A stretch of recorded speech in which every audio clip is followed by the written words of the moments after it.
My interest in the built environment really came from adversity at university. I experienced a lot of racism, and I felt that the spaces that we're designing for are not including the lived experiences, the stories of the people who look like me, speak like me. I grew up in Hackney. When people think of young people, they think of a consultation, a quick tick box exercise that, yep, we've consulted the young people, that's it, we're still going to continue with our idea. But actually with Elevate, it's not just a consultation. You know, any partner that comes to us has to have a brief, has to have their project set in stone, that has to be vetted. We have to agree to work with them. The skaters who come on the park, and these young people, many of them live locally. You know, they're being quite innovative and using what they can. They're getting out, they're meeting people. Through that, they form community. They then will go on to be the, you know, young people go on to be the middle-aged people, whatever it is, but who live in that area, who invest in that area, who have a say. And I think just providing somewhere where they are able to meet, to gather, to organise and really have a tangible say in what goes on is key. Hello, I'm Toby Fox from 1.5 Million New Homes, the Local Government Challenge, sponsored by Redloft and by Vistry. And every month I'm visiting a different council to find out what works and what has to change to get more homes built. But this month, the pre-election period means that we can't speak to councils. So the London Legacy Development Corporation has been kind enough to invite us to talk to them instead about what they're doing to get towards that 1.5 million homes target. And today I'm meeting Celine and Tyler from the Elevate Youth Board to find out the role that they're playing in shaping this place. Hello, I'm Tyler Ebanja. I am the newly elected Vice Chair of Elevate Board here. Congratulations. Thank you, at the Queen Elizabeth Olympic Park. Thank you so much. And we are at Timber Lodge here in the Queen Elizabeth Olympic Park near Chobham Manor. And so my role in the board now as Vice Chair is to support the Chair, but also it's about amplifying the young voice here in the park, but also in LLDC, so London Legacy Development Corporation, and just about amplifying lived experience, the voices of young people in the four growth boroughs, so that's Hackney, Newham, Waltham Forest and Tower Hamlets. They're the boroughs that surround the Olympic Park. And then a bit about me is, so I'm an architectural designer. I did architecture at university, first at the Bartlett School of Architecture, UCL, and then I did my master's in Sweden. My interest in the built environment really came from adversity at university. I experienced a lot of racism, and I felt that the spaces that we're designing for are not including the lived experiences, the stories of the people who look like me, speak like me. I grew up in Hackney, and I really feel passionate about trying to amplify those voices and making sure that the built environment and the places that we live in have all the stories of everyone that lives in the area. So that's about me. Thank you. Follow that. That was amazing. Hello. I am Celine Nithila George. I'm an innovation expert and I've been part of the Elevate board for 3 years now. In my day job, I work with the National Innovation Agency, and previously I've worked with innovation districts, actually with the innovation district here on the park. So I know some of the amazing stuff happening up close and personally. I've basically got involved with Elevate through an interest in cities and urban regeneration. So I actually studied smart cities and I was really interested in sustainability and what that means for the built environment.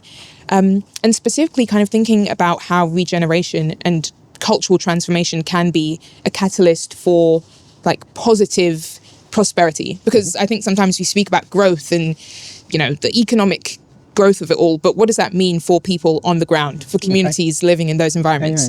So yeah, kind of looking at an amazing space like this and the amazing assets that we have, and then thinking how can we leverage that for community power and to solve challenges that people have on the ground here. So what is Elevate in connection to that ambition? So Elevate is a leadership platform for young people. Essentially, there's hundreds of young people who've come through it over the years since the initial Olympic bid. But essentially, what we've done is formalize a structure where young people are able to feed into all the strategic decisions that happen here on the park. So we essentially served as lived experience experts to a lot of the builds that happen, as well as the wider placemaking strategy that's been rolled out over the years since. And that kind of started out as, again, the initial Olympic bid. You know, some young people were involved with that. And we thought, what does it mean to really take that from the inception to a legacy where now we've got this amazing park full of all kinds of like really great institutions that we have a direct role in exactly what's going on and how we can actually contribute to that through the experiences that we have. And do you think that young people have been excluded from that process? I mean, you said that you yourself felt that, you know, you were alienated from the sort of built environment educational process. What about the built environment itself? I think definitely young people are excluded, especially in a strategic kind of governance, high level kind of area. And I think that's mainly because when people think of young people, they think of a consultation, a quick tick box exercise that, yep, we've consulted the young people, that's it, we're still going to continue with our idea. But actually with Elevate, it's not just a consultation. You know, any partner that comes to us has to have a brief, has to have their project set in stone, that has to be vetted. We have to agree to work with them. And then it's also, our voices are part of the initial consultation. So it's not just, right, we've got the youth perspective. We also, our non-negotiables are, we need to have next steps. So we need to track those next steps as well. So again, the voice isn't just kind of embedded once and that's it. It's fully integrated, and we are kind of really pushing that narrative forward. But you sound scary. What happens? What happens if you don't agree to work with someone? Then we don't work with them. And what happens to them, to their project? Well, that's not for us to know because we're very, I'm going to say choosy about who we work with. And I think we have a right to be, because a lot of developers, a lot of institutions are choosy about who they work with, and they have that legitimacy, and so do we. So I really kind of think that we kind of can and we should be, and that's allowed and valid. So what are the criteria when you whether you choose to work with someone or not? Well, yeah, as you said, I think making sure that anyone is aligned with us, because firstly, the Queen Elizabeth Olympic Park and the Development Corporation that governs it is very much on board with the agenda that we have as Elevate, you know, like inclusive growth, inclusive kind of, skills, and everything is all about having that community voice be at the forefront of that. So whenever we think of partners who we would want to work with, they also need to be similarly aligned in that sense. How do you know that they're aligned in that sense? Well, I think having that conversation with them, just again, getting... So it's a people to people... because what we think and what we've been able to experience actually is being in the decision-making rooms. So we are observers on the main board here at the Development Corporation, and we have a voice in those committees. If an organisation were to come to us and they say, we really care about young people and the voice of emerging leaders and... any of those buzzwords, but we look at your organisational structure and there's no young people in there, and the only consultation that you've had is very, again, tokenistic, or if there were to be any engagement, it's not actually something where you've scaffolded and genuinely supported someone to be able to shine in that role. Because it's even worse if you bring someone into a room which they might not have experienced before. Sometimes, you know, terminology can be quite high level or difficult to understand if that's not the background that you're coming from. And then if you kind of drop someone in that environment and say, okay, well, hopefully you'll swim, and they don't, it's almost worse for that young person. So we think really having a engagement strategy for how you intend to do any engagement is key for us, not just saying, hello, can we have some ideas from you and take those and go? No, you can't. That's amazing. Okay, so meat and drink. In what way have you shaped what's happened at the Olympic Park? Yeah, so I'm actually going to talk about one project that we are working on now, and one of them is it's in collaboration with UCL here on the park, Yep. and it's called the Creative Experience Futures Lab.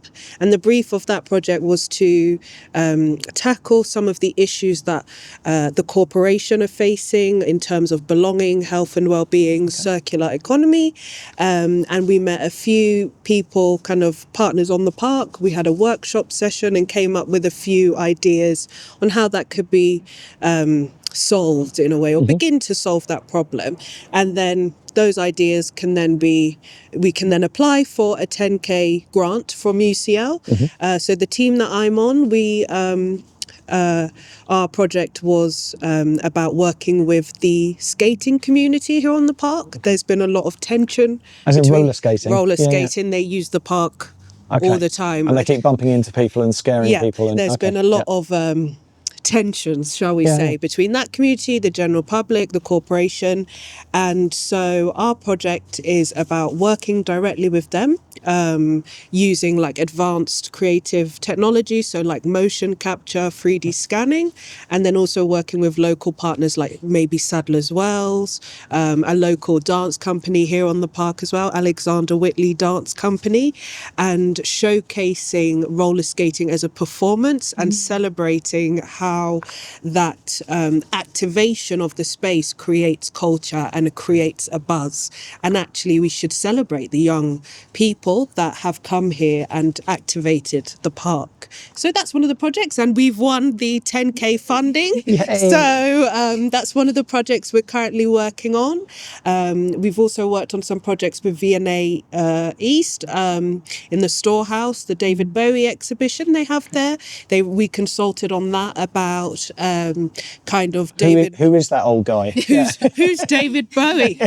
But also, you know, how he's had a lot of influence with Black Jamaican culture, you know, and how that has shaped his kind of career, and showcasing that as well in the Storehouse. So we consulted on that, and we've worked with the V&A many times as well. So, you know, there's a lot of projects that we've worked on. I know Celine also has some amazing projects. Go on, tell us your project, Celine. One which I was really excited to be a part of was we actually were kind of, I guess, key figures in the design of gender inclusive urban design guidance. So that was a report and design guidance which was produced, and Elevate had a key role in helping to basically structure what that would look like, what kind of communities we would go and engage with, specifically looking at women and girls in the growth boroughs around the park and what they actually need to feel safe in the built environment. Because a lot of the times there's considerations that we might not even think about when it comes to lighting, wayfinding, and, you know, it's about having spaces that make people feel like they can go outside and, whether it's even exercise, just go for a walk, you know. Give me an example, because I'm an old white bloke, right? So what do I know? Tell me what I need to know about designing urban places that are safe for women and children. So we've done a lot of consultations, and specifically we even have a space on the park, Watered and Green, which again specifically designed for girls aged 12 to 18 to come and play, and it's, you know, all of their ideal things essentially in the space. But looking more about safety, we found that lighting is really important. A lot of the time, especially in a big open space like this, it can feel like certain areas are, you know, not properly surveilled. You know, because you can't see any people. Yeah. So things when it comes to, okay, what that means for you being able to go out, socialize, have the kind of experience in an area like this that you would like genuinely enjoy. We've just been able to kind of put some interventions in place as to what is best practice when it comes to doing that. So the park modelled that, and then now that is something which can travel to anywhere else essentially, because that's a public document which is free for any urban designers to use. Where do they find it? Oh, so that's online. You can find that. It's the LLDC Urban Design Guidance, Women and Girls Safety. Good plug. So, big question. 10 years from now, what do you want to see here in the park that kind of manifests your role, the influence that you're having on how the place is shaped? That is a really good question. Thank you very much. Yeah, thank you. I think 10 years from now, what I want to see is almost a synergy between the sort of young voice of the issues that we're facing now in terms of things like not just employment, not just housing, but also this sense of belonging. I think growing up here as well and seeing the change that has happened in Stratford and Hackney and a lot of, things about gentrification, I think I want those things to die down, please. No more. And nothing about gentrification. I want people to feel... Why not? Because I think it's about feeling like they belong and feeling like one space is their own, especially when you've lived and grown up in that. I think like that should be at the forefront, and I think that should be very much not only thought about but implemented, where you have less and less cases where people feel like they don't belong, and that people feel like their lived experiences are legitimate, they have agency over what goes on in their local area, and that it is actually listened to and implemented. Of course, that requires a big systems overhaul from how that is now, but I think, 10 years from now, that's what I want to see. I want to see cohesion between many, many stakeholders and genuine collaboration. Thanks, Tyler. Beat that, Celine. Yeah, no, Just setting high benchmarks. How to follow that. Yeah, I think you made a really good point there. Like, we know what the issues are. We were also able to do research with young people in this area. So we have the exact data on what their concerns are. We know they want training around skills. They want kind of job and secure employment. We know that they want more health and well-being support as well. And it's fascinating because these things are...